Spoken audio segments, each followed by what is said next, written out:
Neue Fälle für Miss Marple. Herzlich willkommen zum SF Krimi Podcast. Mein Name ist Wolfram Höll. Bei mir ist die Frau, die man getrost als Miss Marple bezeichnen kann, Susanne Jansson. Hallo Wolfram.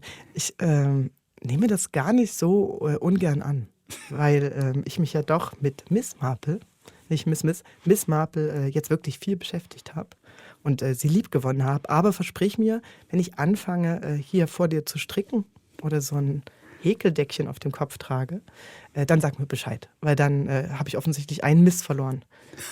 Verwandle mich. Diesen Ehrentitel hast du dir verdient, weil du dieses Jahr 4 neue Lesungen für uns produziert hast. 4 neue Fälle für Miss Marple. Mhm. Und das Spannende ist eben, das sind jetzt nicht alte Miss Marple-Geschichten noch von Agatha Christie selber geschrieben, die du für uns neu produziert hast, sondern tatsächlich ganz neue Fälle.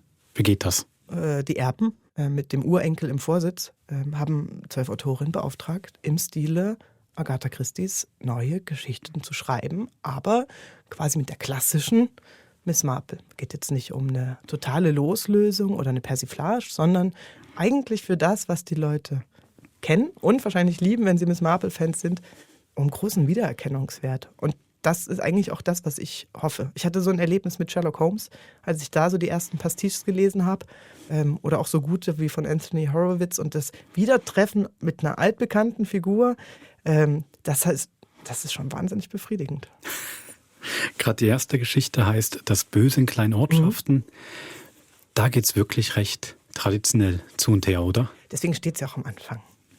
Da kann man wirklich nochmal in so ein klassisches englisches Setting reintauchen, in dem Miss Marple ihre meisten Fälle ihnen begegnet und löst, in dem sie lebt. Also wir sind jetzt nicht in der High Society, in einer Großstadt, sondern wirklich auf einem Land, in eher so verschlafenen, vergessenen Dörfchen, wo sich einfach die viktorianischen Damen im Salon zum Tee treffen und Klatsch und Tratsch austauschen. Das ist ja eigentlich auch schon das ideale Setting, oder? Um die heutige Lesung zu hören. Wenn ihr einen Kamin habt, dann macht das Feuer an, legt euch die Steppdecke auf den Schoß, trinkt euren schwarzen Tee mit etwas Zitronen und einem Schuss Milch, nehmt vielleicht etwas Shortbread dazu. Wenn ihr einen Diener habt oder einen freundlichen Mann, oder Kinder, könnt ihr es euch auch bringen. Man kann es aber auch einfach auf dem Sofa hören. Die Kopfhörer nehmen uns mit in die gut alte Krimi-Zeit. Genau, es liest Ilknur Bahadias, One Straight Reading, und dazu kommt aber Musik von Fatima Dan. Viel Vergnügen bei Das Böse in kleinen Ortschaften. Viel Spaß.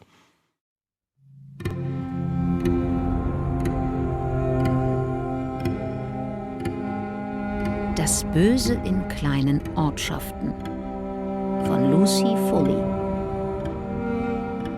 Manchmal frage ich mich, ob das Böse in kleinen Ortschaften nicht geballter auftritt. Was willst du damit sagen, Jane? Prudence sah hinüber zu ihrer einstigen Schulfreundin, die ihr mit einem Gläschen Kirschlikör im anderen Sessel gegenüber saß. Der gnädige warme Schimmer des Kaminfeuers verschleierte auf schmeichelhafte Weise die Anzeichen des Alters. Doch was ihre wesentlichen Merkmale anging, hatte sich Jane Marple seit ihrer Jugend so gut wie nicht verändert. Ihre flinke, vogelgleiche Art, die wachen, neugierigen Augen, die Ahnung einer stillen, womöglich sogar überragenden Intelligenz. Gerade als Miss Marple den Mund öffnete, um etwas zu erwidern, explodierte draußen in der Dunkelheit ein Böller. Gefolgt von Schreien und Geheul, als hätte sich der Schlund der Hölle aufgetan. Irgendwer fing an, auf eine Trommel einzudreschen. Die beiden Frauen konnten nicht hinausschauen, da Prudence Dienstmädchen um Punkt 4 alle Vorhänge zugezogen hatte. Fairweather House, imposant und georgianisch, lag unmittelbar an der Hauptstraße von Meon Maltravers. Und draußen in der Finsternis, gleich hinter den Fenstern, rottete sich eine heidnisch anmutende Menschenschar zusammen. Als sich der Aufruhr vor dem Haus etwas gelegt hatte, sprach Miss Marple weiter. Man weiß natürlich, dass in Städten und größeren Gemeinden jede Menge Schandtaten begangen werden. Die Zeitungen sorgen ja nur allzu gern dafür, dass uns keine noch so grauenhafte Einzelheit entgeht. Doch frage ich mich, ob in den Dörfern und Weilern Englands nicht noch viel furchtbarere Dinge vor sich gehen als in den Metropolen unseres Landes. Prudence spitzte die Lippen. Nun, auf Meon Maltravers trifft das gewiss nicht zu. Dies ist ein hochanständiger Ort. Meon Maltravers war eine Kleinstadt mit roten Ziegeldächern und gemauerten Häuschen, die man im Laufe der Jahrhunderte im wilden Durcheinander an hügelige Pflasterstraßen gebaut hatte. Nicht selten mit atemberaubenden Ausblicken über die South Downs bis zur Küste. Als Miss Marple vorhin bei Tageslicht angekommen war, hatte das Städtchen in der Tat den Anschein eines rechtschaffenen Ortes vermittelt. Jetzt aber war die Dunkelheit hereingebrochen. Und just in diesem Augenblick drang von der Straße eine neuerliche Woge Johlen und Gekreische zu ihnen herein. Miss Marple hob die Augenbrauen. »Bist du dir da sicher?« Prudence winkte ab. »Ach, nur ein wenig dörfliche Ausgelassenheit. Vollkommen harmlos. Aber du hattest ja schon immer eine ausgesprochen makabre Fantasie, Jane.« »Mit Fantasie hat das nichts zu tun, meine Liebe. Ich habe es selbst gesehen.« Miss Marple wollte gerade mit eigenen Augen hinzufügen und von einigen ihrer Erlebnisse der vergangenen Jahre berichten, wurde jedoch von einer weiteren kleinen Explosion draußen unterbrochen. Vielleicht war das auch gut so. Zu viel Gerede über das Böse verursachte ihren Freundinnen nicht selten ein gewisses Unbehagen, selbst solchen mit einer so robusten Konstitution wie Prudence. Stattdessen nutzte Miss Marple den nächsten Moment relativer Stille, um zu ergänzen: »Ein Grund ist, dass jeder jeden so gut kennt. Das kann zu Missverständnissen und allerhand Missgunst führen. Und zu Langeweile obendrein. Das ist noch so ein Aspekt. Keine Kinos, Theater oder Restaurants, die die Leute ihren Alltagstrott vergessen lassen. All die grausamen Verbrechen, die nur begangen werden, weil es sonst schlicht nichts zu tun gibt.« Prudence runzelte missbilligend die Stirn und erwiderte im Brustton einer Schulsprecherin – sie war vor all den Jahren tatsächlich Schulsprecherin gewesen: »Seit ich meinen armen George vor 15 Jahren verloren habe, hat man mich hier äußerst herzlich aufgenommen, was keineswegs selbstverständlich ist, wenn man bedenkt, dass er so lange hier allein als Junggeselle gelebt hatte, bevor Alice und ich zu ihm zogen.« Miss Marples Blick fiel auf den Kaminsims. »Das war auf der Kreuzfahrt, nicht?« Die Fotografie zeigte eine jüngere Prudence, daneben Alice, ihre Tochter aus erster Ehe, und den verstorbenen George Fairweather. Es war das letzte Mal, dass Miss Marple und Prudence sich gesehen hatten, auf einer Rundreise durch die norwegischen Fjorde. George Fairweather, um einiges älter als Prudence, war ein gebrechlicher Mann gewesen, wackelig auf den Beinen, die Gesichtshaut fleckig wie ein Fallapfel. Was Alice anging, so erinnerte sie sich an ein hübsches Mädchen, dessen Kleidung für ihr zartes Alter einen Hauch zu luxuriös erschien. »Wo lebt Alice denn jetzt?« fragte Miss Marple. »Oh, nur ein kleines Stück außerhalb des Dorfes. Wir standen uns schon immer näher als die meisten Mütter und Töchter. Sie hat einen hiesigen Gutsherrn geheiratet, Sir Henry Tyson. In Meon Maltravers sind sie so etwas wie Berühmtheiten.« Miss Marple hüstelte. »Und du gehörst wirklich schon dazu?« »Meiner Erfahrung nach gilt man in solchen Orten oft jahrzehntelang als Zugezogene, bis man wahrhaftig in die Dorfgemeinschaft aufgenommen wird. 15 Jahre sind da gerade mal ein Wimpernschlag.« Prudence straffte den Rücken. »Ich bin Vorsitzende des Gemeinderats, Jane«, erklärte sie, als wäre damit alles gesagt. »Und im Vergleich zu unserem jüngsten Neuzugang, der neuen Chorleiterin, gehöre ich bereits zur alten Garde. Sie ist die Pächterin von Badger's Rest, einem Ungetüm von Haus am Ortsrand. Sie verkauft dort Kunsthandwerk und man munkelt ja so einiges über sie.« Miss Marple beugte sich ein Stück nach vorn. Was munkelt man denn? Zunächst einmal ist sie Ausländerin, Französin, jung, nun unter 40 jedenfalls. Was das Alter angeht, also näher an Alice. Und sie war früher einmal eine recht erfolgreiche Opernsängerin, doch es heißt, sie habe Probleme mit den Stimmbändern bekommen und der Bühne Lebewohl sagen müssen. Wie auch immer. Jedenfalls hat sie hier einigen Unfrieden gestiftet. Eine alleinstehende Frau, du weißt ja, wie es ist. Natürlich gebe ich nichts auf solchen Klatsch. Miss Marple nickte. Natürlich.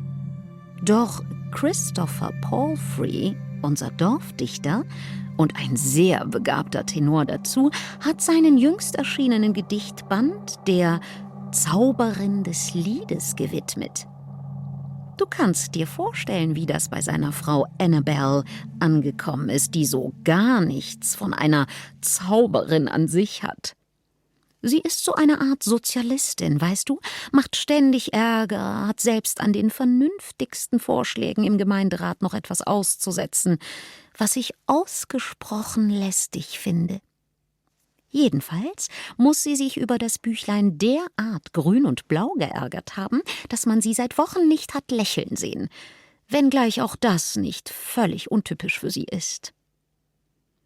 »Ich frage mich, wieso sie wohl hierher gezogen ist«, grübelte Miss Marple, die ihren ganz eigenen Gedanken nachzuhängen schien. »Die Chorleiterin, meine ich. Eine unverheiratete Frau, Ausländerin obendrein? Dass sie an einen so abgelegenen Ort zieht, das kommt einem doch seltsam vor, oder etwa nicht?« »Naja, so weit ab vom Schuss sind wir hier nun auch wieder nicht«, entgegnete Prudence spitz. »Wir haben einen Fernbahnhof, eine Direktverbindung nach London, wie du ja selbst gesehen hast.« Eigentlich hatte Miss Marple nur den Park von Huntington Manor besuchen wollen. Bunch Harmon hatte wahre Lobeshymnen auf den Fächerahorn gesungen und auf die vorzügliche Herbstausstellung, die dort zu dieser Jahreszeit geboten wurde. Doch für einen Tagesausflug war es zu weit gewesen. Da hatte Miss Marple sich an die Begegnung auf der Schiffsreise erinnert und daran, dass Prudence nicht allzu weit entfernt wohnte. Also hatte sie ihr geschrieben und ein Wiedersehen vorgeschlagen. Zwar waren die beiden Frauen zu Schulzeiten nicht gerade Busenfreundinnen gewesen, aber Miss Marple hatte sie immer recht faszinierend gefunden und gedacht, dass es ein interessanter Besuch werden könnte. »Wie auch immer«, fuhr Prudence fort, »du wirst Celia Beauchamp, die Chorleiterin, heute Abend ja selbst kennenlernen. Die Proben finden bei ihr statt, das Kirchendach wird derzeit repariert. Und hoffentlich wirst du Alice wiedersehen. Sie singt ebenfalls alt, wenn sie überhaupt weg kann. Henry und sie halten einige Tiere, ein paar Schafe und Schweine.« Und sie fügte, für den Fall, dass Miss Marple diese Tätigkeit gering schätzen könnte, hinzu: »Henry gehört selbstverständlich zum Landadel. Aber man muss auch Wege finden, Profit aus diesen ganzen Liegenschaften zu schlagen.« »Heute Abend?« »Ja, Chorprobe natürlich. Das hatte ich doch gewiss erwähnt.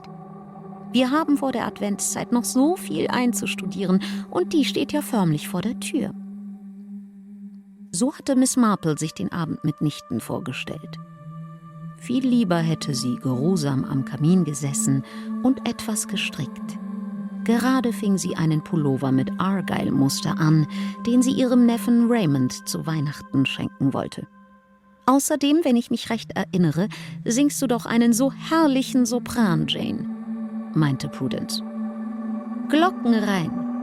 Falls du also Lust hättest, mitzusingen.« »Es ist schon eine ganze Weile her, dass ich im Schulchor gesungen habe, meine Liebe. Aber es macht mir nicht das Geringste aus, euch zuzuhören.« Just in dem Moment fegte ein Windstoß den Kamin herab, die Glut stub auf und ein Funken Regen ergoss sich auf den Vorleger. Miss Marple starrte so innig in die Flammen, als könnte sie darin etwas erkennen.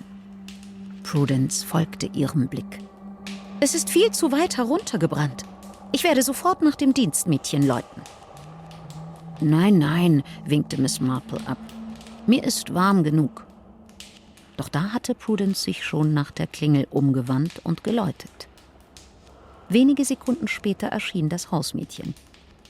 »Neues Feuerholz und beeil dich gefälligst, Mädchen!« Miss Marple schaute zu, wie die Flammen auf die neuen Scheite übergriffen, die das Mädchen auf alles, was ohnehin schon darunter lag, gestapelt hatte. Jetzt würde ihr viel zu heiß werden. Das war das Problem, wenn man bei anderen Leuten übernachtete, weswegen Miss Marple es in der Regel auch nicht tat.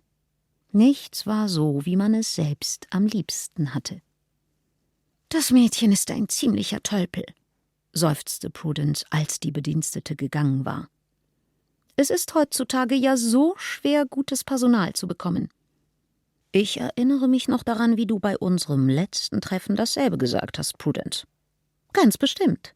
George hatte stets eine so alberne Schwäche für Bedienstete. Er gab dem Hausdiener Fahrstunden, und obwohl er furchtbar sparsam sein konnte, bezahlte er der Tochter seiner einstigen Haushälterin das Schulgeld. Er hielt sie für zu begabt, um den Rest ihres Lebens als Küchenmagd zu arbeiten. Den Urlaub unseres Butlers in Brighton hat er auch bezahlt. Wenn du mich fragst, setzt ihnen so etwas nur Flausen in den Kopf, bis sie glauben, sie wären etwas Besseres.« Miss Marple konnte sich bei diesem Gutsherrinnengehabe ein kleines Lächeln nicht verkneifen, war Prudence doch die Tochter eines Gemüsehändlers und hatte die Schule nur mit einem Vollstipendium besuchen können. Außerdem wusste Miss Marple, dass Prudence sich nach ihrem Abschluss jahrelang in eher bescheidenen Stellungen verdingt hatte, als Gouvernante und Bibliothekarin. Ihren ersten Ehemann, einen Apotheker, fast doppelt so alt wie sie, hatte sie kennengelernt, weil sie seine Assistentin war, und für George hatte sie als junge Witwe als Sekretärin gearbeitet. »Als Georges Herzprobleme anfingen«, erzählte Prudence, »habe ich natürlich einige von ihnen entlassen müssen und sie auch später nicht mehr eingestellt, da es einfach zu viel gewesen wäre, eine vollständige Dienerschaft zu unterhalten.« »Ach du meine Güte«, unterbrach sie sich selbst mitten im Satz und sah entsetzt empor zur Uhr. »Wir sollten lieber aufbrechen, sonst kommen wir noch zu spät.« Wenig später traten sie hinaus in die klirrende Novemberluft und rafften ihre Mäntel fest um sich.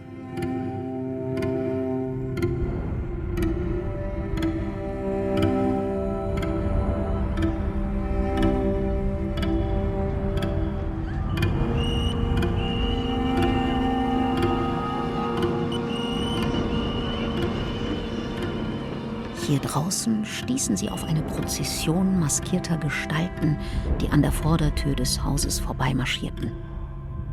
Sie sahen aus wie einem mittelalterlichen Gemälde entsprungen. Teufel und Dämonen, die gekommen waren, um die Sünder mitzunehmen. Der beißende Geruch brennenden Paraffins brannte tief in der Kehle. Etliche von ihnen schlugen Trommeln. Alle hatten lodernde Fackeln in den Händen und einige der Grüppchen trugen auf den Schultern lebensgroße Pappmaché-Figuren mit grauenhaft entstellten Zügen. Übergroße Köpfe und hervorquellende Augen, allesamt gekleidet in den roten Roben und Kappen katholischer Kardinäle. Eine merkwürdige Energie ging von ihnen aus. Sie mutete sonderbar bedrohlich an, wenn nicht gar leicht entflammbar, als könnte die Luft selbst sich jeden Augenblick entzünden. Miss Marple blieb kurz stehen und blickte sich staunend um, fasziniert und abgestoßen zugleich. Ohne den Pulk groß zu beachten, trieb Prudence sie auf ihre Schulsprecherinnenart vorwärts. »Hier entlang!« Sie mussten sich ihren Weg durch die Menge bahnen. Mehrmals spürte Miss Marple, wie sie angerempelt wurde. Einmal hätte sie schwören können, dass eine Hand sie mit einem ziemlich rüden Stoß beiseite schubste, und sie hatte Mühe, das Gleichgewicht wieder zu erlangen. Diese Leute schienen sich keinen Deut darum zu scheren, dass nun 2 ältere Damen unter ihnen waren. Sie vernahmen das Wusch der Paraffinfackeln, als diese über den maskierten Köpfen hin und her geschwungen wurden. spürte die Hitze der Flammen auf den Wangen und merkte, wie ihr die ungewollte Nähe zu all diesen anonymen, fanatischen Gestalten, die gleichmäßig voranschritten wie eine Herde oder marodierende Armee, ihr einen leichten Schauder des Unbehagens über den Rücken jagte. »Ich verstehe das nicht«, sagte Miss Marple zu Prudence, nachdem es ihnen endlich gelungen war, den Menschenstrom zu queren und sie auf der anderen Straßenseite standen. »Die Guy Fawkes Night ist 2 Wochen her. In den Feldern bei St. Mary Mead gab es ein großes Feuer. Dr. Haydock spendete ein paar Römerkerzen und Griselda Clement, die Frau des Pfarrers, schenkte so eine Art gewürzten Wein aus. Wie hieß er doch gleich? Es war etwas Ausländisches. Glühwein, ja, das war's. Köstlich, aber vielleicht mit einer Prise zu viel Zimt. Natürlich blieb ich nicht sehr lange, viel zu kalt.« Versetzte Prudence. »Nun, in Meon Maltravers laufen die Dinge etwas anders, ein bisschen wie in Cornwall.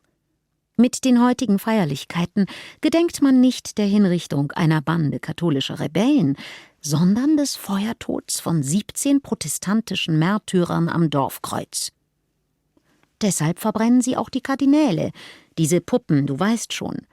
Man könnte es wohl als eine Art Rache ansehen, schätze ich, wenn auch mehrere Jahrhunderte später.« »Rache«, sagte Miss Marple wie fast zu sich selbst.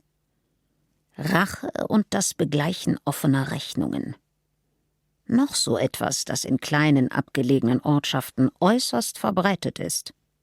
Na ja, auch wenn die offenen Rechnungen viele Jahrhunderte alt sind, so sind es doch vor allem die Dorfjugendlichen, die bei dem Spektakel mitmachen.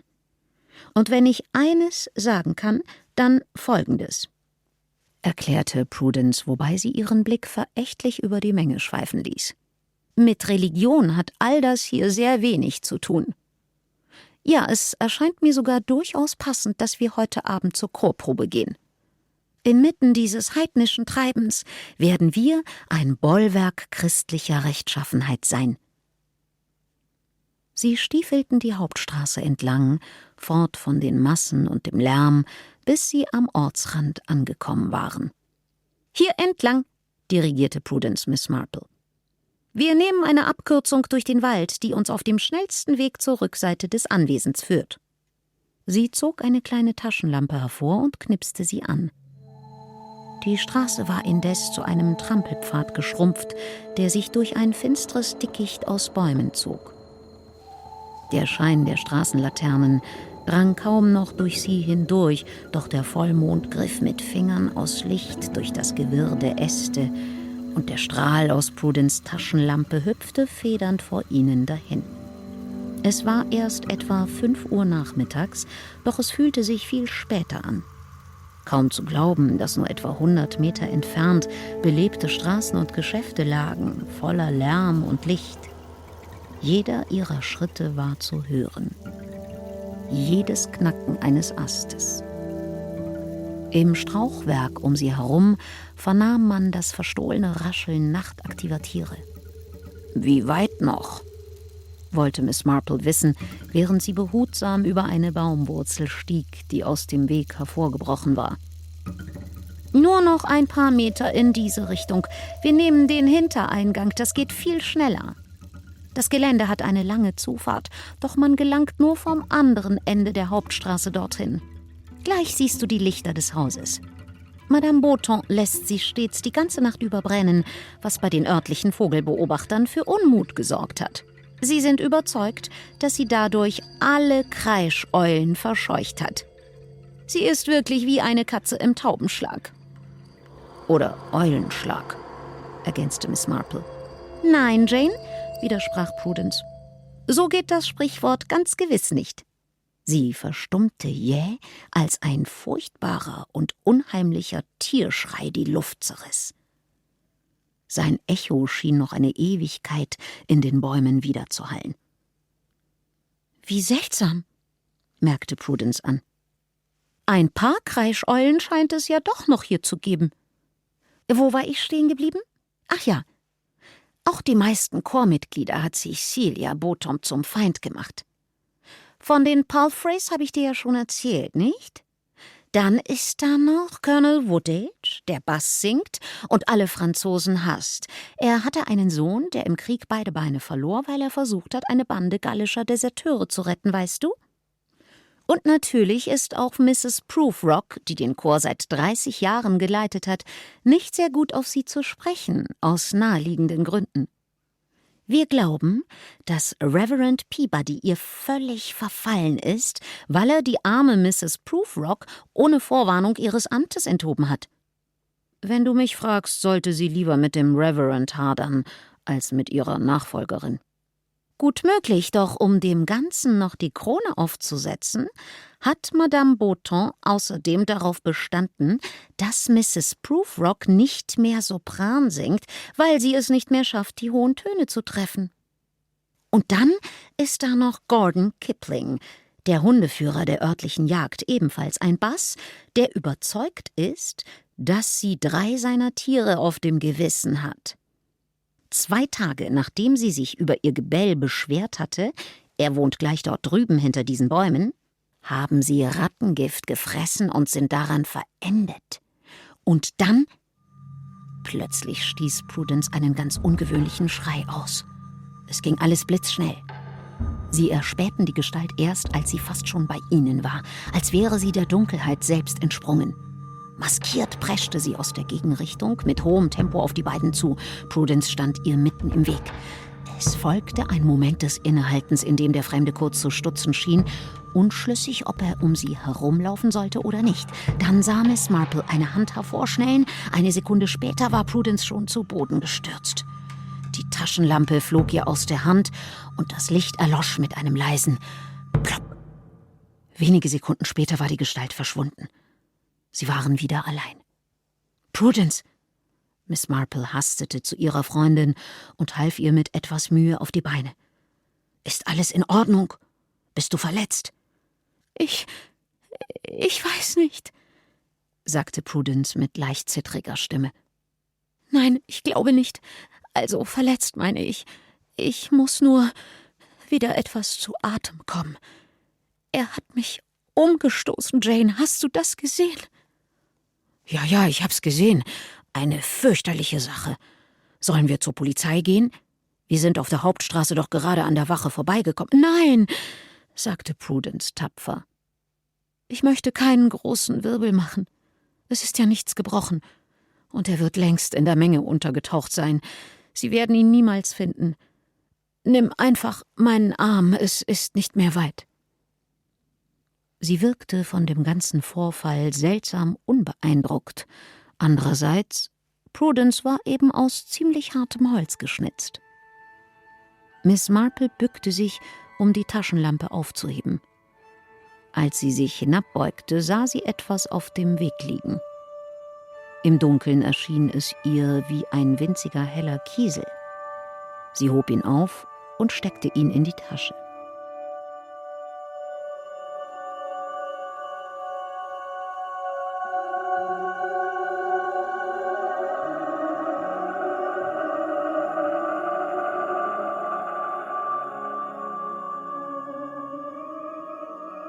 Bald schon hatten sie die Rückseite des Hauses erreicht. Eine Melodie wehte zu ihnen herüber. Madame Butterflys berühmte Arie »Un bel dì«, wenn sich Miss Marple nicht irrte. Sämtliche Lichter, auch die Außenlampen, brannten und loderten in die Finsternis hinaus. Eine Flügeltür stand offen und jemand zeichnete sich darin als scharfe Silhouette vor der Helligkeit dahinter ab, gesichts- und regungslos wie eine Statue. Als sie näher kamen, konnte Miss Marple sie erkennen. Ein junges Dienstmädchen, das Gesicht eine Fratze des Entsetzens. Sie wusste sofort, dass es keine Kreischeule gewesen war, die sie gehört hatten. »Oh, Mrs., etwas Grässliches ist geschehen.« »Was denn, Mädchen?« Im Nu war Prudence die Sachlichkeit in Person. Miss Marple musste an ihre Worte von vorhin denken. Man muss streng mit ihnen sein, ihnen zeigen, wo es lang geht. »Mach schon, raus mit der Sprache!« Das Mädchen wies mit einem zitternden Finger in das Zimmer hinter sich. Ich darf sie ja nicht stören, wenn sie in ihrem Studierzimmer ist. Und die Musik aus dem Grammophon war so laut, ich habe auch nichts gehört. Sie müssen durch die Flügeltür reingekommen sein. Ich kann's nicht glauben. Ein großer Schreibtisch aus Walnussholz verdeckte die Sicht auf die Hälfte des Teppichs. Alles, was sie anfangs sehen konnten, war ein grüner Wildlederschuh. Dann, als sie um den Tisch herumgingen, geriet auch der Rest in den Blick. Der Schal der Frau, ein exaltiertes Flitterding aus smaragdgrünem Kaschmir, lag weit ausgebreitet dort um sie herum, wo sie gestürzt war. Auf den ersten Blick schien der Schal ein burgunderrotes Muster zu besitzen, auf den zweiten aber wurde klar, dass diese Musterung tatsächlich Blut war. Sehr viel sogar, das aus einem klaffenden Schlitz über dem Schlüsselbein der Frau in ihn eingesickert war. Offenbar war sie tatsächlich ausgesprochen tot. Ein Moment der Stille trat ein, als die 3 Frauen hinab auf die hingestreckte Gestalt starrten. In einer Hand, das fiel Miss Marple jetzt auf, hielt die Tote einen Briefbogen umklammert, in der anderen einen unbeschriebenen Umschlag. Von ihrer Warte aus konnte sie die Worte lesen, die in Druckschrift dort geschrieben standen. Ich kenne dich. Ich weiß, was du wirklich bist. Zahle, was du schuldig bist, oder alle werden die Wahrheit erfahren. Miss Marple konnte nicht umhin, auch die Hand mit dem Umschlag zu bemerken. Sie achtete immer auf Hände. Auf Fingernägel ebenso. Vor nicht allzu langer Zeit war sie in einen Vorfall verwickelt gewesen, bei dem Fingernägel eine Rolle gespielt hatten. Jetzt fiel ihr auf, dass Celia Beauchamps Nägel hässlich und missgestaltet waren, vergilbt und wulstig. Sie hatte so etwas schon einmal gesehen, sie musste sich einfach nur erinnern, wo. Ihr Haar war zerzaust, ihr Nackenknoten halb gelöst. Unter einer Schicht schwarzer Haarfarbe konnte Miss Marple die mausgrauen Ansätze ausmachen. »Hast du die Polizei gerufen, Kleines?« wollte Prudence wissen. Das Dienstmädchen rang die Hände. »Nein, da habe ich nicht dran gedacht. Ich war so erschüttert.« »Na los, dann ruf sie auf der Stelle. Sie müssen sofort kommen.« Prudence warf einen Blick empor zur Uhr des Arbeitszimmers. »5:30. Der Rest des Korps wird in Kürze hier sein.« Wie zur Antwort pochte jemand energisch an die Tür. Prudence schickte das Hausmädchen, um aufzumachen. »Ich rufe die Polizei.« Wenige Augenblicke war Miss Marple mit der Leiche allein. Sie würde gerade genug Zeit für eine rasche Inspektion des Zimmers haben, schätzte sie, bevor hier das blanke Chaos ausbrach. Sie warf noch einmal einen Blick auf den Brief und den dazugehörigen Umschlag, schlenderte zum Schreibtisch hinüber. Noch ein Stapel Briefumschläge, diesmal ungeöffnet, etliche gestempelt mit den Worten »Letzte Mahnung«. Ein Lyrikband, aufgeschlagen auf der Seite mit einem Gedicht namens »Meine Lady von Shalott«. Sie trat hinüber zur Wand, die vollgehängt war mit Fotografien aus Celia Beauchamps Glanzzeit, bei Auftritten auf großen Bühnen, dazu gerahmte Zeugnisse der Guildhall School of Music. Auf dem Kaminsims stand eine kleine, eher billig wirkende Blechurne, daneben ein kleines Foto einer Frau, die, wie es schien, eine weiße Haube trug, obwohl sich das schwer sagen ließ, da das Bild so alt und stockfleckig war. Unvermittelt bemerkte sie, dass sie nicht mehr allein im Zimmer war. Das Dienstmädchen war zurückgekommen. Nun sah sie, dass der grauenhafte Fund das Mädchen nicht nur erschüttert oder verstört hatte. Aus ihrer Miene sprach aufrichtige Trauer. »Wer kann das nur getan haben?« fragte sie klagend. »Das weiß ich nicht, mein Kind«, beschied Miss Marple ihr. »Aber wir werden es herausfinden.« »Sie war eine gute Herrin, nicht wie andere, für die ich gearbeitet habe. Sie hat mich wie einen Menschen behandelt.« hat mir besondere Handschuhe zum Putzen gekauft und so. Das klingt, als wäre sie sehr nett zu dir gewesen. Sie war eine nette Lady, Mom. Aber so spricht man nicht von ihr hier in Mian Maltravers. Die sagen jede Menge grauenhafte Dinge über sie. Sie hat geglaubt, jemand würde Lügen über sie verbreiten. Sachen, die die Leute gegen sie aufbringen würden. Aber sie meinte, am Ende würde sie sich rächen. Sie verstummte. Jemand war ins Zimmer gestürzt. Ein jüngerer Mann, blass und ziemlich gut aussehend. Beim Anblick der Toten auf dem Boden blieb er wie angewurzelt stehen. Miss Marple vermutete, dass es sich um den Dichter handeln musste, Christopher Palfrey. Gleich hinter ihm trat eine großgewachsene Frau mit kantigen, recht grimmigen Zügen ein. Das musste seine Ehefrau sein, Annabel.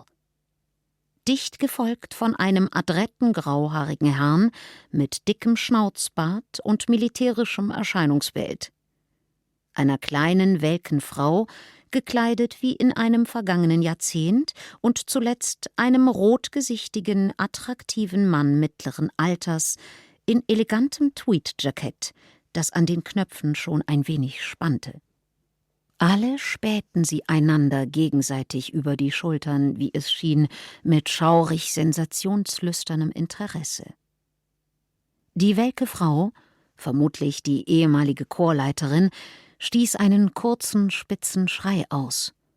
Zweifelsohne sollte der Kiekser dazu dienen, Entsetzen kundzutun, klang seltsamerweise aber eher wie jene Jauchzer der Erregung, die Miss Marple von den Kindern kannte, die das Feuerwerk in St. Mary Mead bestaunten. »Großer Gott«, entfuhr es dem in Tweed gehüllten Herrn, den Miss Marple für den Hundeführer Gordon Kipling hielt. »Jemand hat das Luder umgebracht.« »Hüten Sie Ihre Zunge, Mann«, sagte der Schnauzbärtige.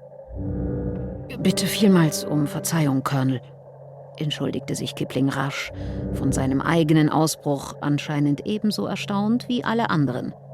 »Verdammt erschütternder Anblick das hier.« Zu seiner sichtlichen Erleichterung erregte eine andere Gefühlswallung nun die Aufmerksamkeit aller Versammelten. Ein jähes, tiefes Stöhnen, mehr tierisch als menschlich, ein Laut abgrundtiefen Schmerzes. Christopher Palfrey war vor der Leiche auf die Knie gefallen. »Sie ist tot«, drangen die geseufzten Worte dumpf durch die vor den Mund geschlagenen Hände. »Sie ist tot und ich habe sie umgebracht.« Fassungslose Stille senkte sich über den Raum. Dann herrschte Annabel Palfrey ihn an. »Um Himmels Willen«, trat zu ihm und packte ihn mit ihrer klauenartigen Hand so fest an der Schulter, dass die Fingerknöchel weiß hervortraten. »Steh auf, du verdammter Trottel«, fauchte sie. »Denk an dein Herz. Ja, nicht zu viel Aufregung, hat Dr. Briggs gesagt.« Sie hiefte ihn wieder auf die Beine. Ihre Wangen waren tief gerötet. Von der Kälte womöglich, oder einer kürzlichen körperlichen Anstrengung, oder vielleicht auch nur vor Wut. Dann kniete auch sie sich neben die Leiche, fühlte an Hals und Handgelenk nach einem Puls. »Sanitätsausbildung«, blaffte sie die Gruppe zur Rechtfertigung an. »Habe 1918 einen Krankenwagen gefahren.« Diese zur Schau gestellte Fürsorge, dachte Miss Marple, könnte gleichwohl dazu dienen, ihre Fingerabdrücke zu erklären, die man auf der Leiche finden könnte. »Ich habe die Polizei verständigt«, sagte Prudence, die nun mit ausgreifenden Schritten ins Zimmer trat. »Sie sollte jeden Moment hier sein, die Wache ist ja nur wenige Fahrminuten entfernt. Und kommen Sie gefälligst raus hier, und zwar alle. Das ist ja geradezu makaber.« Kurz darauf hörte man einen Wagen in die Einfahrt fahren, und ein paar Minuten später hatten sich 2 Polizisten zu ihnen gesellt. Bei dem Größeren handelte es sich offensichtlich um den Ranghöheren der beiden. Er wirkte eher wie ein Polizist aus einem Raymond Chandler-Roman oder einem amerikanischen Film noir. Die markanten Wangenknochen, der Trenchcoat, der tief über die dunkel beschatteten Augen gezogene Hut. Miss Marple vermutete, dass er mit Absicht so gekleidet war, um diese Wirkung zu erzielen. Der Gesamteindruck wurde ein wenig durch die Tatsache getrübt, dass er, wenn er den Mund aufmachte, in einem breiten Sussex-Dialekt sprach. »Ich bin Inspektor Idle«, ließ er die versammelte Gesellschaft wissen. »Und ich würde Ihnen gerne ein paar Fragen stellen.«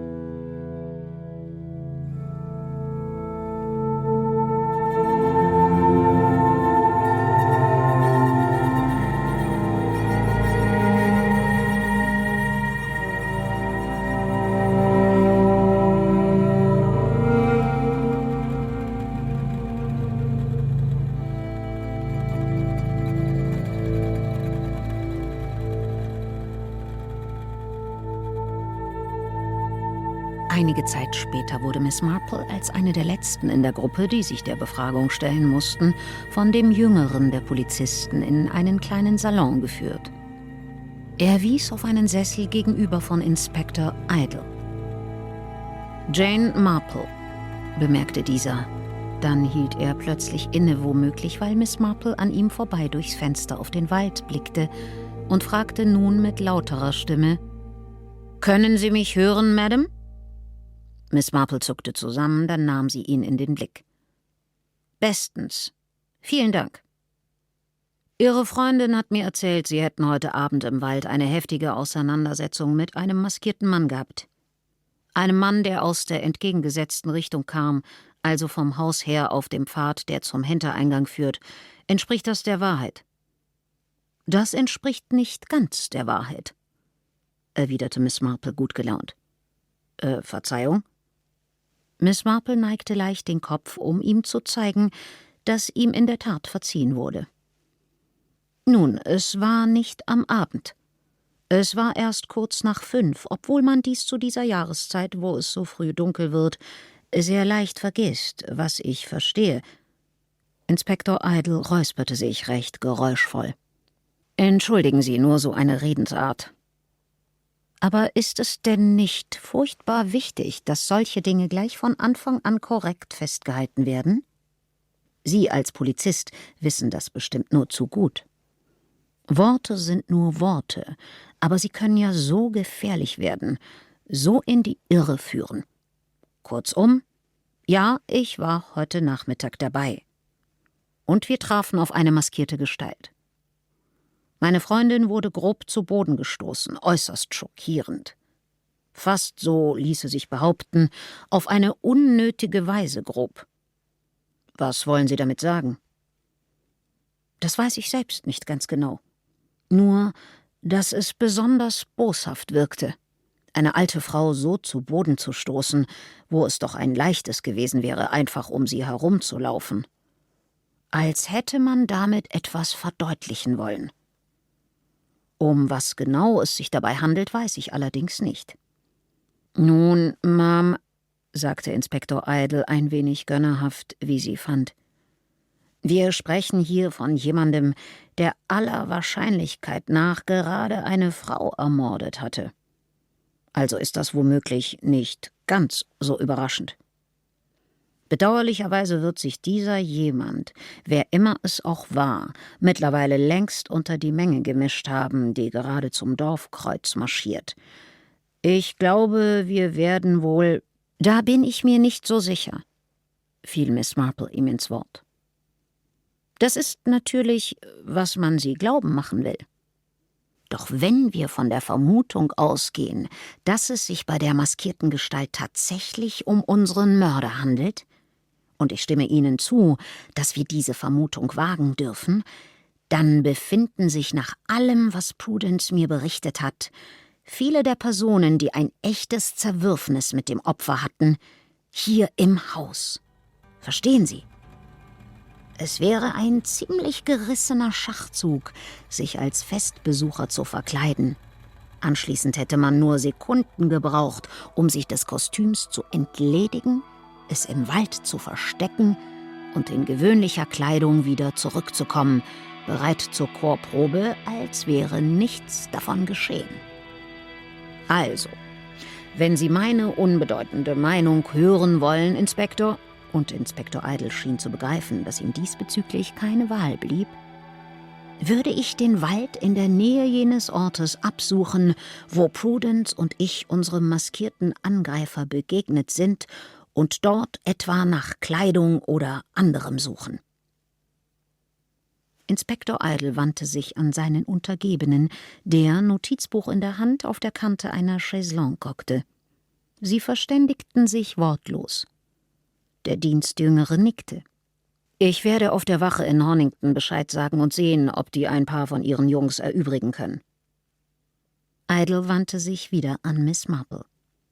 »In der Hand der Toten wurde ein Briefbogen gefunden.« »Ich weiß. Ich habe ihn gesehen. Eine recht bedrohliche Nachricht.« »Sie sind nicht hier aus der Gegend, oder, Miss Marple?« »Nein, ich wohne in St. Mary Mead. Schon mal davon gehört? Der Ort ist nicht sehr bekannt. Ein kleines Dorf, ganz bezaubernd. Nun«, unterbrach Idle sie, »da Sie also nicht von hier sind, dürfte es Ihnen schwerfallen, eine Vermutung darüber anzustellen, wer ihn dem Opfer geschickt haben könnte.« »Oh, aber natürlich weiß ich das.« »Niemand.« »Wie bitte?« Miss Marple legte wieder den Kopf zur Seite. »Der Briefumschlag sagt uns selbstverständlich alles.« »Der Umschlag war unbeschriftet, Miss Marple.« »Eben. Nicht nur unbeschriftet, sondern sogar blütenweiß. Er war unbenutzt.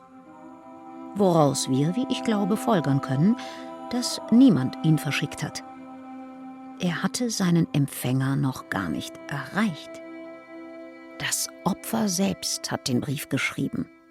Sie hat jemanden erpresst.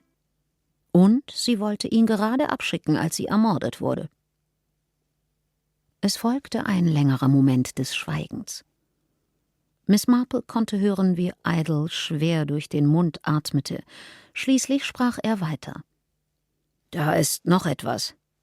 Einige der Anwesenden haben angegeben, Christopher Palfrey hätte gesagt.« Er sah in Richtung seines Untergebenen, der sich räusperte und etwas aus seinem Notizblock vorlas. »Sie ist tot und ich habe sie umgebracht.« Idle wandte sich an Miss Marple. »Ist das zutreffend?« »Ja, in der Tat.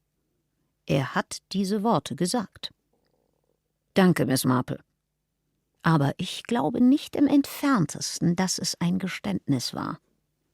Diese Künstlertypen, mein Neffe Raymond ist auch so einer, wissen Sie, sie neigen dazu, alles auf sich und ihr Werk zu beziehen.« Idle runzelte die Stirn. »Und wie genau kommen Sie auf all das?« Palfrey hatte Celia Beauton unlängst eine Gedichtsammlung gewidmet. Eines der Gedichte trug den Titel »Meine Lady von Shalott«. Eine Anspielung auf Tennyson, denke ich. Ich habe ja eine solche Schwäche für Tennyson. Ich mag nun mal Gedichte, die sich tatsächlich reimen. Damit entlarve ich mich wohl als die Viktorianerin, die ich in Wahrheit bin.« Miss Marple legte die Stirn in Falten. »Wo war ich stehen geblieben?« »Ach ja. In dieser alten Geschichte stirbt die Lady von Shalott, wie Sie sicher wissen. Ich glaube, das ist der Punkt, an dem Palfreys künstlerischer Egoismus ins Spiel kommt. Zweifellos glaubt er, dass er, weil er sich Madame Beauton in seinen Versen als tot ausgemalt hat, irgendwie die Schicksalsgöttinnen auf sie gehetzt hat. Das ist nun einmal die Arroganz der Künstlerseele, wissen Sie. Mein Neffe hat sie auch, und das sage ich als liebevolle Tante.« »Die Künstlerseele«, wiederholte Idle etwas matt. »Die Schicksalsgöttinnen? Davon abgesehen kann Palfrey gar nicht unser Maskierter gewesen sein.« »Und wieso nicht?« »Wegen seines Herzens, selbstverständlich.« »Seines Herzens?« Als er wegen der Toten so außer sich war, erinnerte Annabel Palfrey ihn an sein Herz. Ich habe, während wir auf unsere Befragung warteten, auch mit Colonel Woodage darüber gesprochen. Er meinte, Palfrey sei deshalb auch vom Militärdienst freigestellt worden. Folglich würde es mich sehr wundern, wenn er imstande gewesen wäre, derartig durch den Wald zu preschen. Wieder folgte langes Schweigen. »Danke, Miss Marple«, sagte Idle schließlich. »Ich glaube, das wäre dann alles. Schicken Sie mir doch bitte...« Er wandte sich an seinen Assistenten. »Gordon Kipling«, ergänzte der andere.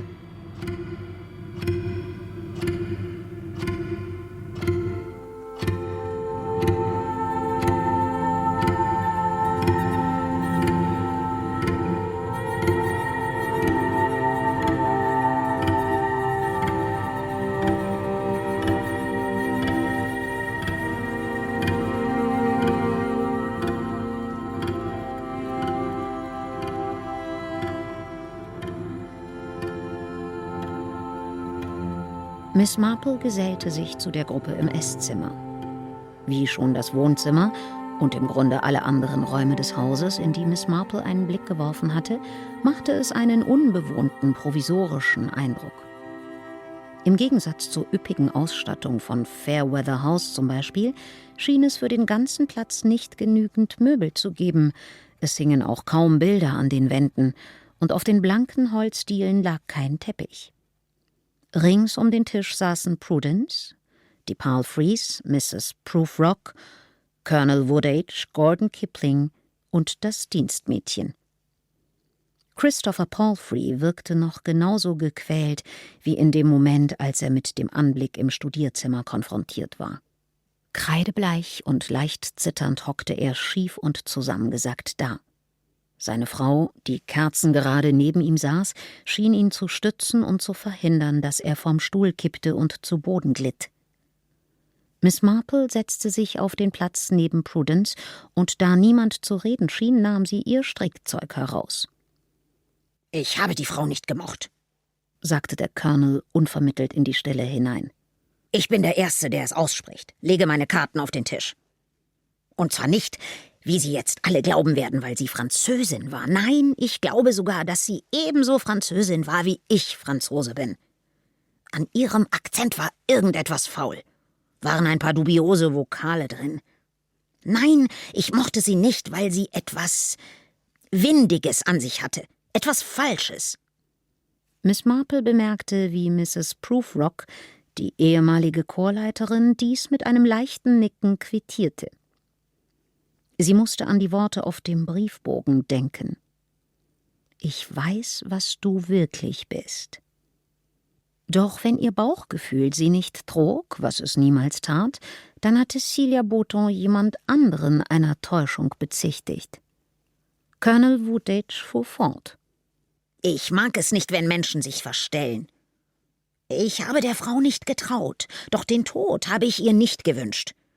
Ich hoffe, Sie finden den Strolch, der das getan hat.« »Sie hat 3 meiner Hunde getötet«, sagte Gordon Kipling. »Da bin ich mir ganz sicher. Manch einer könnte vielleicht sogar behaupten, sie hätte nur die Quittung für...« Er verstummte, als die Flügel der Esszimmertür aufschwangen.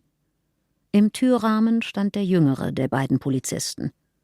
Wir würden gerne eine Durchsuchung Ihrer persönlichen Gegenstände durchführen«, sagte er etwas nervös, so als sei es eher eine Frage als eine Aufforderung.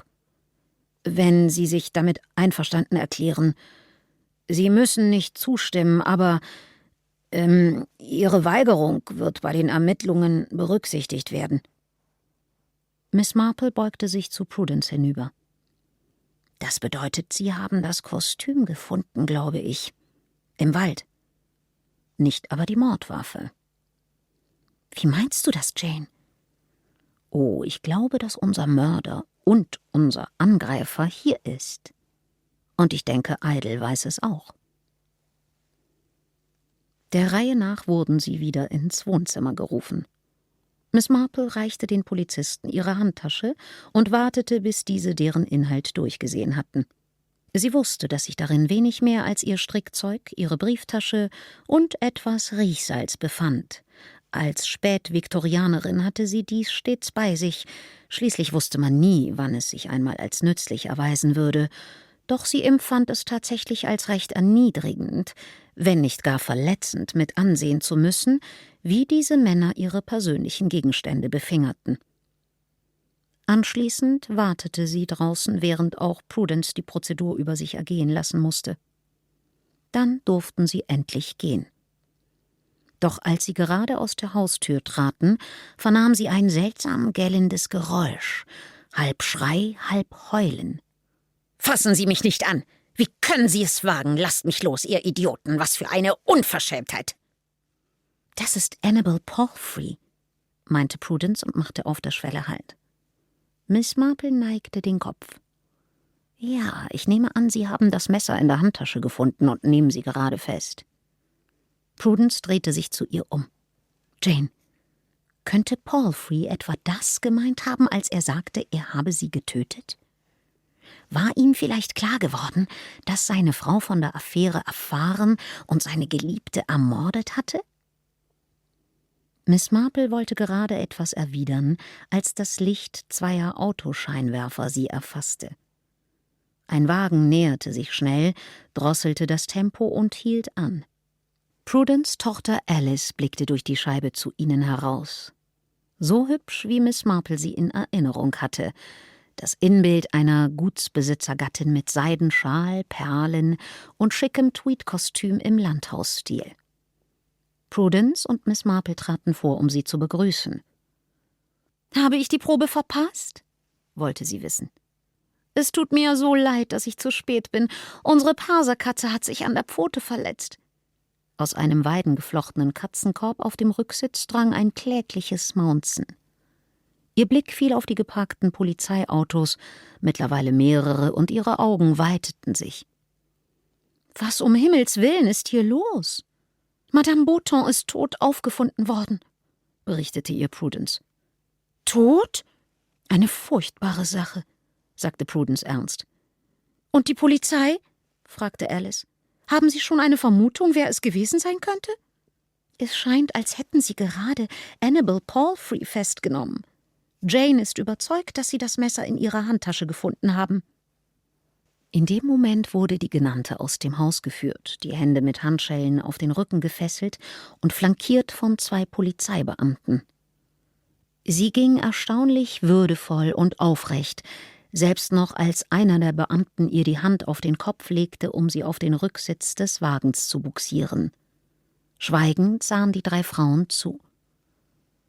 »Annabel Palfrey«, sagte Alice, als der Streifenwagen weggefahren war. »Stellt euch das vor! Aber irgendwie kann man sich das vorstellen, nicht? Sie hat etwas so Skrupelloses und Berechnendes an sich.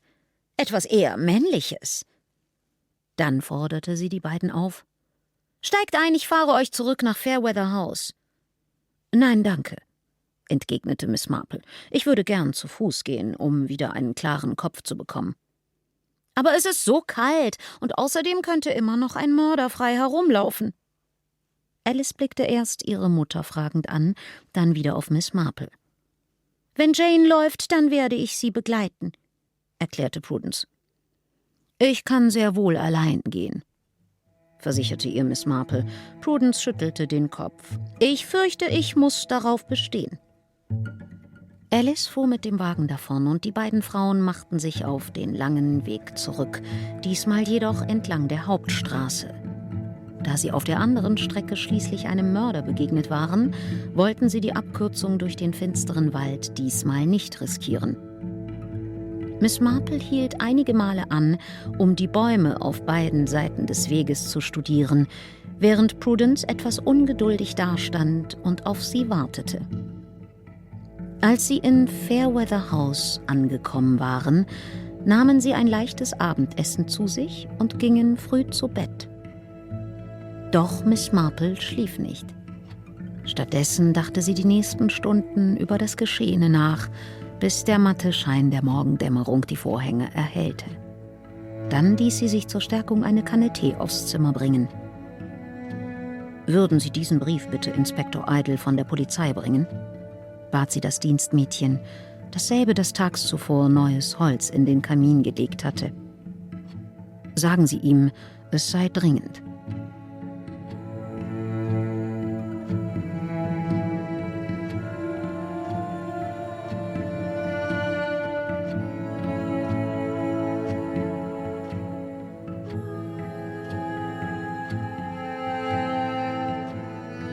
»Es ist wirklich schockierend«, echauffierte Prudence sich beim Frühstück, während sie eine Scheibe Toast mit Butter bestrich und einen Klacks Marmelade darauf löffelte. Zugegeben, ich habe mich nie so recht mit Annabel Palfrey verstanden. Für eine Mörderin jedoch hätte ich sie nie gehalten. Du hattest recht, Jane. In kleinen Ortschaften geschehen tatsächlich böse Dinge. Sie nahm ein akkurates Schlückchen Tee. In der Tat, meine Liebe. Miss Marple strich sich behutsam Butter auf ihren Toast. Doch glaube ich nicht, dass Annabel Palfrey irgendetwas mit dem Tod dieser Frau zu tun hat. Prudence stellte ihre Tasse hin. Und wieso nicht? Miss Marple runzelte die Stirn. Erstens, nun verstehe ich nicht, wieso sich jemand all die Mühe machen sollte, sich zu kostümieren und die Verkleidung dann im Wald zu verstecken und so weiter, nur um später die Mordwaffe in der Handtasche zu lassen. Ich nehme an, es wäre durchaus möglich gewesen, die Handtasche unter dem Umhang zu verbergen. Aber wieso hat sie dann nicht auch das Messer gleich im Wald entsorgt? Das alles kommt mir ziemlich töricht vor, und es passt so gar nicht zu der Frau, die ich gestern Abend kennengelernt habe. Dafür wirkt sie einfach viel zu intelligent. Und was willst du damit sagen? Ich glaube, ich sollte einen Schritt zurückgehen und besser mit dem Opfer selbst beginnen. Weißt du, schon als ich diese Fingernägel sah, wusste ich, dass etwas nicht stimmte. Prudence verzog angewidert den Mund. Fingernägel? Ich wusste, dass ich so etwas schon einmal gesehen hatte. Diese hässlichen, verdickten Nägel, diese gerötete Nagelhaut. Dann fiel mir ein, dass eines meiner Dienstmädchen an genau derselben Krankheit litt. Ich schickte sie zu Dr. Haydock.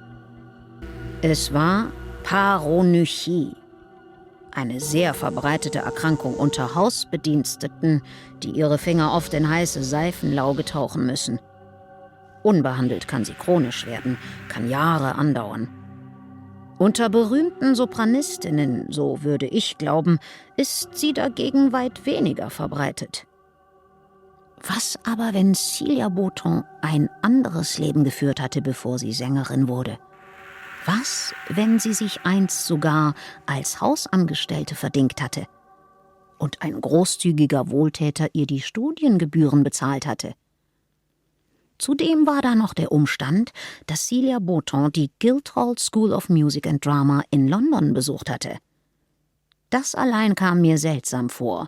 Würde eine Französin ihr Handwerk nicht eher in ihrem eigenen Land erlernen? Die Franzosen sind doch so versnobbt, ganz besonders in Bezug auf derartige Dinge. Prudence nahm die Tasse und trank einen weiteren Schluck Tee. »Soll ich fortfahren?« fragte Miss Marple. Prudence neigte den Kopf. Folglich, weißt du, gehe ich davon aus, dass die Fassade der Französin Teil ihrer Tarnung war. Daher auch die Bemerkung des Colonels über ihre dubiosen Vokale. Und doch ist es viel einfacher, die eigene Herkunft aus der Arbeiterklasse mit einem französischen Akzent zu kaschieren, als mit aufgesetztem Oberschichtenenglisch. Ich glaube, Celia Beauton, so dies denn ihr Taufname war, was ich nie auch nur eine Sekunde lang geglaubt habe, war eine Hausbedienstete, die ihre Kunst dank der Großzügigkeit eines reichen Förderers erlernte. Erwähntest du gestern nicht, dein Ehemann George habe sich auch einmal so freigebig gezeigt, wenngleich er ansonsten durchaus knausrig sein konnte? Der Tochter der einstigen Haushälterin gegenüber, sagtest du.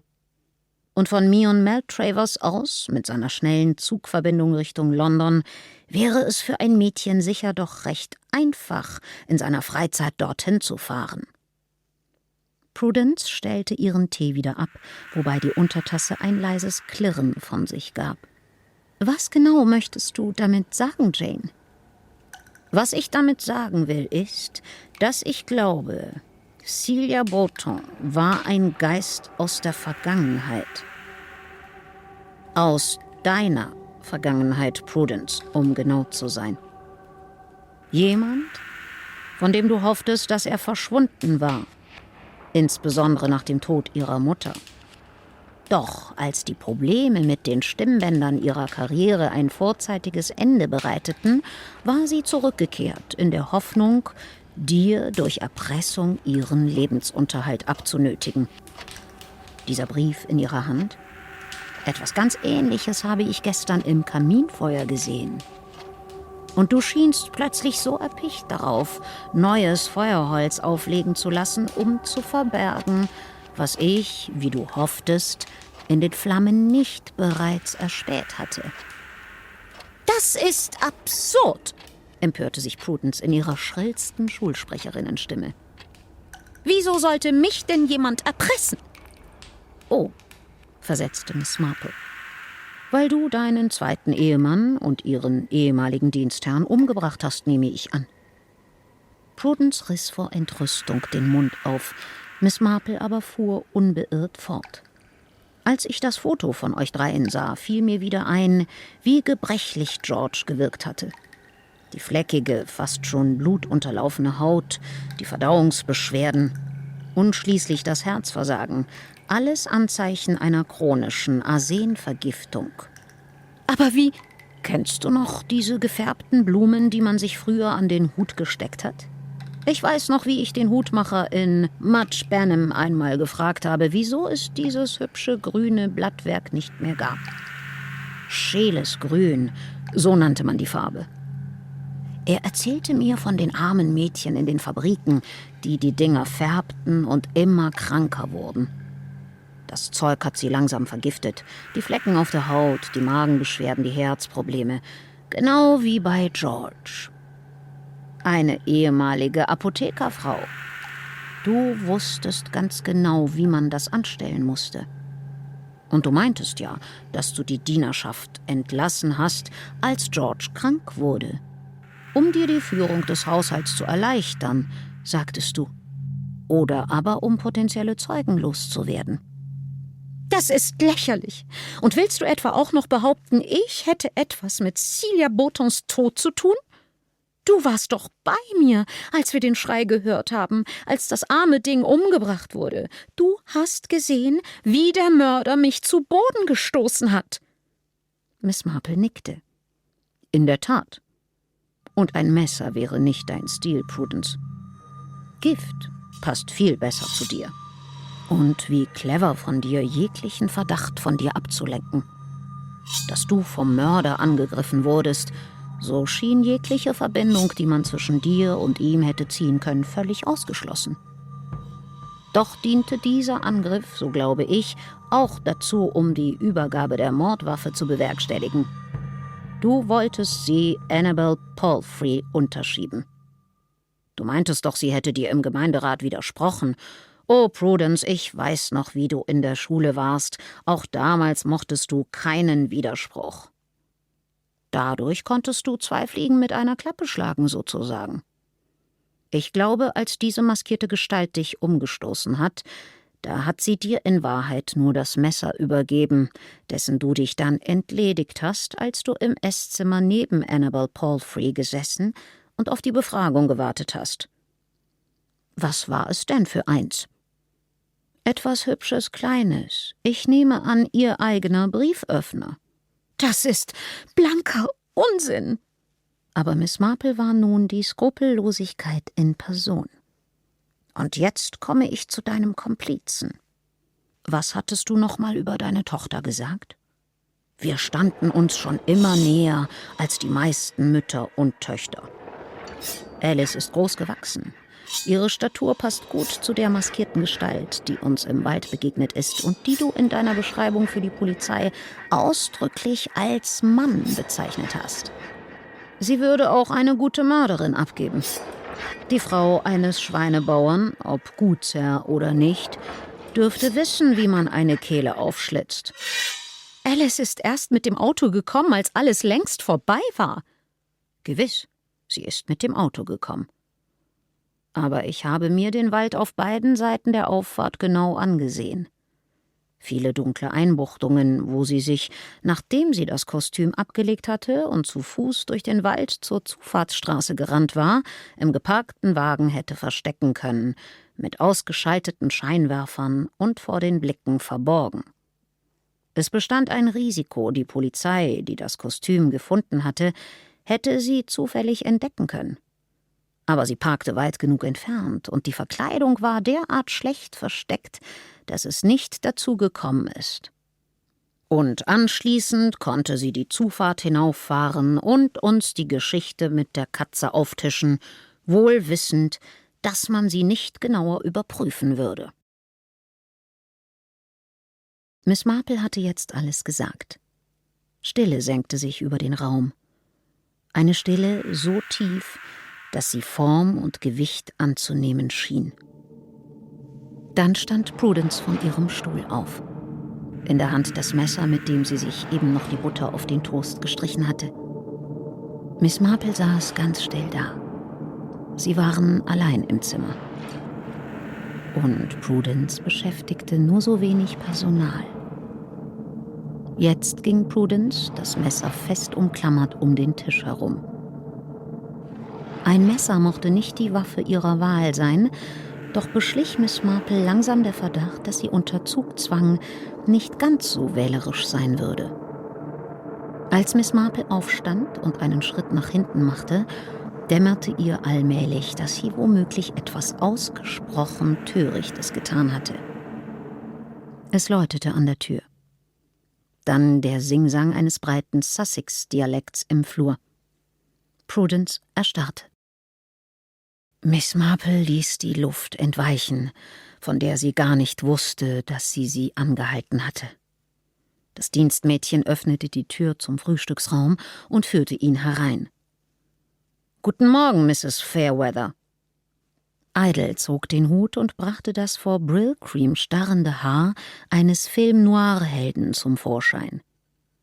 »Wenn es Ihnen nichts ausmacht, würde ich Sie gern einladen, mich auf die Wache zu begleiten, um mir ein paar Fragen zu beantworten. Ihre Tochter sitzt bereits im Wagen.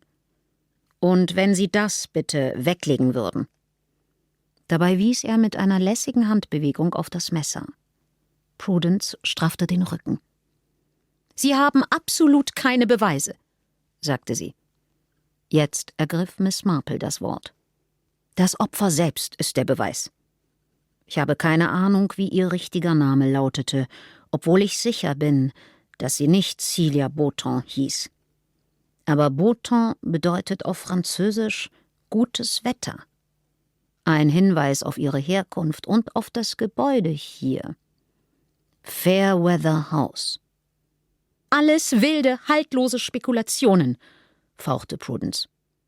»Und ich habe Alice Perlenohrring«, merkte Miss Marple an.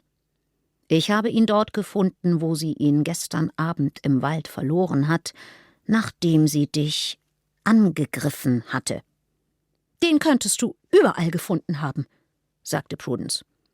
»Also wirklich, Jane, ich wusste ja schon immer, dass du in der Schule auf mich neidisch warst, aber das... »Ich hab den Brief an mich genommen«, sagte das Hausmädchen ganz unvermittelt. »Den, der im Feuer lag, den die französische Frau gestern Morgen hier vorbeigebracht hat.« Sie sah Prudence an. »Sie drohen mir immer damit, mich vor die Tür zu setzen, wenn ich mich nicht...« Sie ahmte den schrillen Ton ihrer Dienstherrin nach. »Tüchtig am Riemen reiße, ich dummes Ding! Also habe ich ihn rausgefischt, bevor ich die neuen Scheite aufgelegt habe. Dachte mir, ich heb ihn auf, könnte sich ja mal als nützlich erweisen.« Sie reichte den verrußten Fetzen dem Inspektor, der ihn erst überflog und sich dann an Prudence wandte. »George Fairweather war Ihr Ehemann, nehme ich an. Wissen Sie, Ma'am«, die folgenden Worte sagte er mit dem leisen Hauch eines gedehnten amerikanischen Akzents, als würde er eine Textzeile aus einem Film zitieren. »Sie können hier nicht einfach so nach Lust und Laune Leute umbringen.« Zum ersten Mal schien es Prudence Fairweather die Sprache verschlagen zu haben. »Nun, da siehst du's, Prudence. brach Miss Marple das Schweigen. Wer seine Angestellten schlecht behandelt oder unterschätzt, tut dies stets auf eigene Gefahr. Aber ich hätte gedacht, du hättest deine Lektion bereits gelernt. Als Prudence abgeführt worden war, musste Miss Marple daran denken, dass das Böse gar nicht dort draußen bei den heidnischen Horden auf der Straße gelauert hatte. Nein, es war hier drin gewesen, in diesem gemütlichen, edel eingerichteten Wohnzimmer dieses mondänen Hauses. Jetzt kannte sie einen weiteren Grund, lieber nicht bei anderen Leuten zu übernachten. Der Fächerahorn war tatsächlich eine Pracht. Alles in allem aber war er es nicht wert gewesen.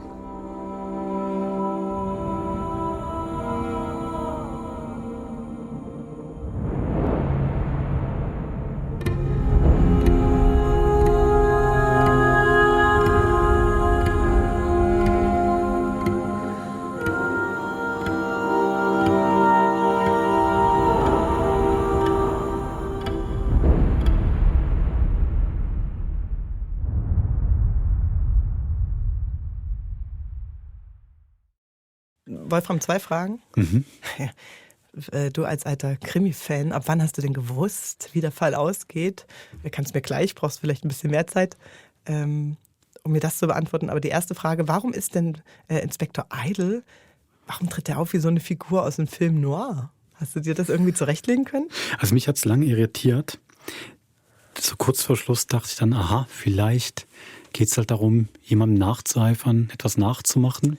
Also jemand anderes zu sein, was sich doch eigentlich durch die ganze Lesung, die ganze Geschichte zieht. Also wir haben natürlich diese Menschen aus den niederen Ständen, die versuchen, gerade unsere Antagonistin schlussendlich, die Mörderin, die ja auch was anderes vormacht, dafür die anderen, die es vielleicht auch mal wollen, die anderen Hausangestellten niedermacht. Die Sängerin, die ja auch eine falsche Französin war. Ich könnte ja selbst sagen, die Autorin hat ja schlussendlich auch Agatha Christie nachgeahmt.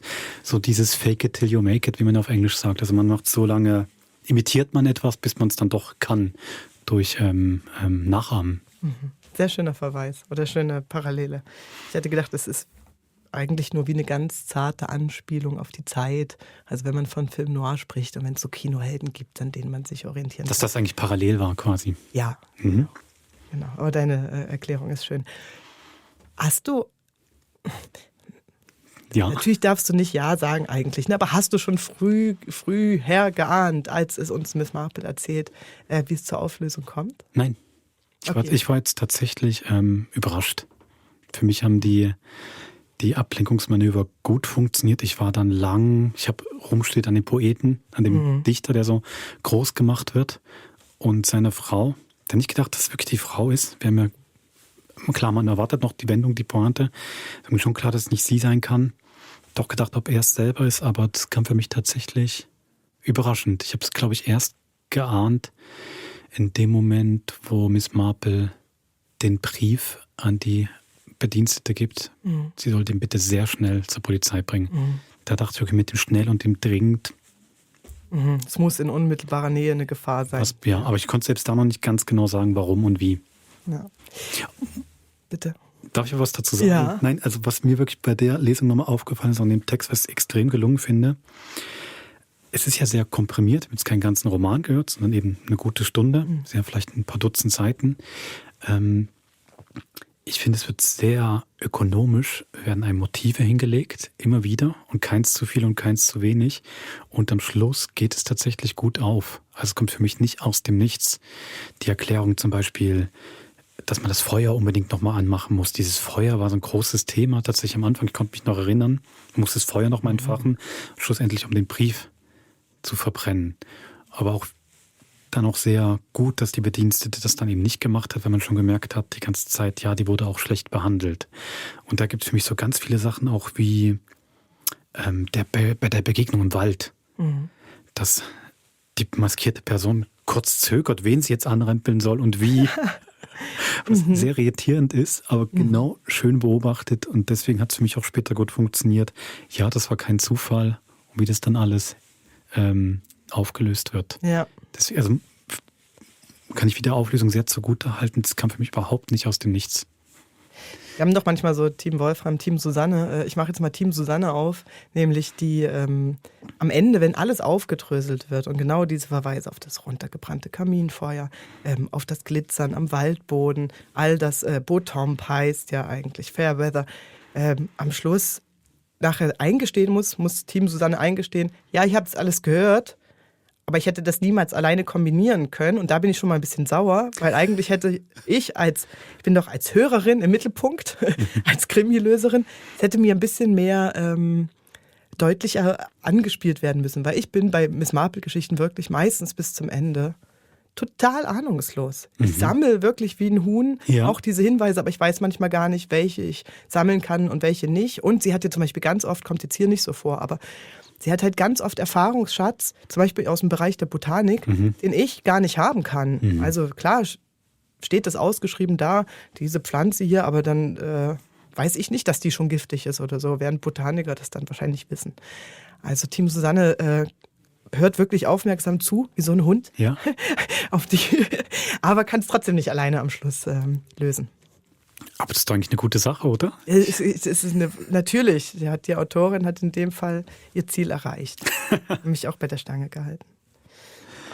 Ich nenne ja die Geschichte die späte Rache der Dienstbotenschaft. Ja. Weil das was ich am Anfang meinte, man schreibt im Stile Agatha Christie's, aber man versucht so ganz zart ein bisschen zu modernisieren oder was in den Fokus zu rücken, was nicht vorkommt. Wie ist denn das so bei Agatha Christie im Original? Sozusagen die soziale Frage. Ist das ein Thema bei ihr? Ich habe nicht alles gelesen, Wolfram. Es gibt 12 Romane, 20 Kurzgeschichten, nur Miss Marple, Hercule Poirot sind andere Geschichten, aber eigentlich, der bewegt sich auch nur in der besseren Gesellschaft. Also, dass du jetzt wirklich Schilderung des Prekariats hast, das kommt nicht vor. Da gibt es die Dienstbotenschaft und du gehst auch mal in ihre Häuser mit rein im Fall, aber das ist eher am Rande. Aber eigentlich wird gemordet und gemeuchelt zwischen Reich und Schön. Und man hat aber immer eine Glocke an der Hand, um jemanden zu rufen, der das danach wieder aufputzt. Und ich finde das ja, als wenn du manchmal Geschichten liest und an der Vorderfläche spielt das so in der schönen Familie und du hast den alten Patron, du hast deine Frau, du hast die Kinder. Und dann hast du die Dienstboten und die gehen als Letzte ins Bett und müssen morgens aber schon alles wieder am Lauf haben. Wenn man sich so vorstellt, wie sieht denn deren Alltag wirklich mal aus? Die haben nie Kinder, die müssen ja aber Kinder haben. Die haben, klar, bei Agatha Christie gibt es auch mal so Liebschaften zwischen Dienstboten.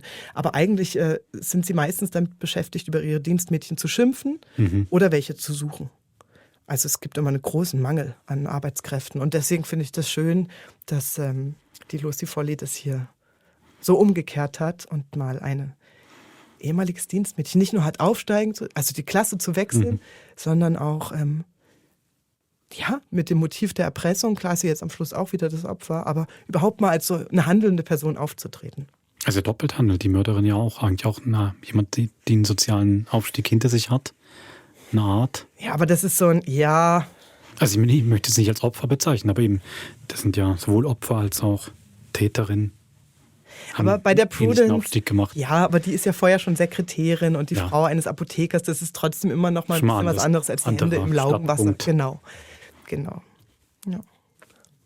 Mir hat es auch wunderbar gefallen, wie die Sprecherin da in all die Figuren reingeschlüpft ist. Das freut mich, dass du das sagst, weil, darf ich das verraten, dass wir das ursprünglich mal als Lesung mit verteilten Rollen geplant hatten und deswegen vor allen Dingen Texte ausgesucht haben, die von einem großen Stimmenensemble leben und dann aber vom Verlag, vom englischen Verlag oder beziehungsweise von der Agatha Christie LTD die Ansage kam, bitte nur eine Stimme, keine Kürzung, keine Veränderung am Text, der vollumfängliche Text, deswegen ist auch so viel er sagte, sie sagte drin und eben die Sprecher und Sprecherinnen bei den 4 Geschichten jetzt, die mussten da einsteigen. Und das war auch mit allen, ich erinnere mich, so die Frage nach der Temperatur, wie viel gibt man da? Wir haben das nachher als Rollenbuch aufgesetzt. Das heißt, die hatten jetzt nicht wie so eine Kurzgeschichte den Fließtext vor sich, sondern es stand wirklich immer am Anfang Erzähler und dann stand Prudence oder Annabelle oder Miss Marple, damit sie dann schon immer wussten, ich muss ein bisschen runter, ein bisschen zickiger, ein bisschen schneller in diese Figurenfärbung rein. Sage ich ihr gerne. Aber vielleicht hat sie uns ja auch zugehört, die Igna. Ja, spannend. Also ich finde jetzt wirklich in diesem doch sehr historischen Gewand, das man da bekommt, also so das, was man sich vorstellt unter Miss Marple, bekommt man hier als Miss Marple, aber eben doch, wie du gesagt hast, mit der sozialen Frage wird nochmal was anderes reingebracht. Ich finde auch eine gewisse Ironie ist da, eine schöne Aktualisierung. Bin sehr gespannt, wie das die nächsten 3 machen. Mhm. Kannst du. In der nächsten Lesung geht es ja weg aus Miss Marples Biotop, aus ihrem natürlichen Lebensraum, sondern auf eine weite Reise in den Fernen Osten bis zum nächsten Mod. Macht's gut.